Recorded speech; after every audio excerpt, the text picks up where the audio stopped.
ದೇವಿಯಾದಂತಹ ತಾಯಿ ಚಾಮುಂಡೇಶ್ವರಿಯ ಪಾದಾರವಿಂದಗಳಿಗೆ ನಮಿಸುತ್ತಾ ಇವತ್ತಿನ ವಿಷಯದಲ್ಲಿ ಏನು ಹೇಳ್ತಾ ಇದ್ದೇನಪ್ಪ ಅಂದರೆ ಶ್ರೀ ಶಾಲಿವಾಹನ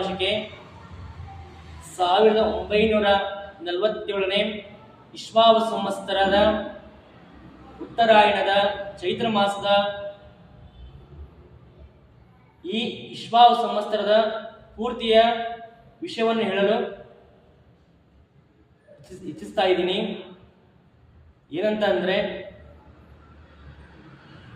ಈ ಇಶ್ವಾವ ಸಂವತ್ಸರದ ಒಂದು ಪೂರ್ತಿ ವರ್ಷದ ವಿಷಯ ಯಾವ ಥರ ಇರುತ್ತಪ್ಪ ಅಂದರೆ ರಾಜಕೀಯವಾಗಲಿ, ರೈತರ ಬೆಳೆ ಆಗಲಿ, ಅಥವಾ ಮಕ್ಕಳ ವಿದ್ಯಾಭ್ಯಾಸವಾಗಲಿ, ಯಾವ ರೀತಿ ಬೆಳೆ ಬರುತ್ತೆ, ಎಷ್ಟು ಬೆಳೆ ಬರುತ್ತೆ ಅನ್ನೋದನ್ನ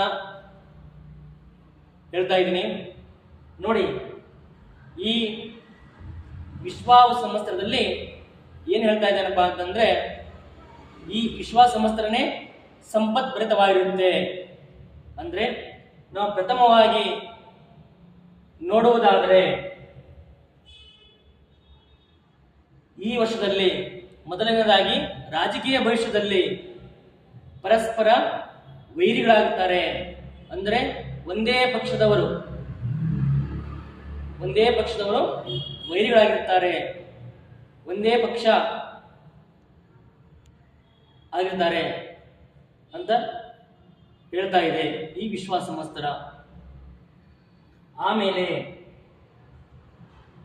ಮಳೆಗೆ ಸಂಬಂಧಪಟ್ಟಂತೆ ನೋಡೋದಾದ್ರೆ ಮೇಘಗಳು ಗಾಳಿಯಿಂದ ಚದುರಿಸಲ್ಪಟ್ಟು ಸಾಧಾರಣ ಮಳೆ ಆಗುತ್ತೆ. ಅಂದ್ರೆ ತುಂಬಾ ಜಾಸ್ತಿನೂ ಅಲ್ಲ ಅಥವಾ ತುಂಬಾ ಕಡಿಮೆನೂ ಅಲ್ಲ, ಮೀಡಿಯಂ ಆಗಿ ಈ ವಿಶ್ವಾಸ ಸಂವತ್ಸರದಲ್ಲಿ ಮಳೆ ಆಗುತ್ತೆ.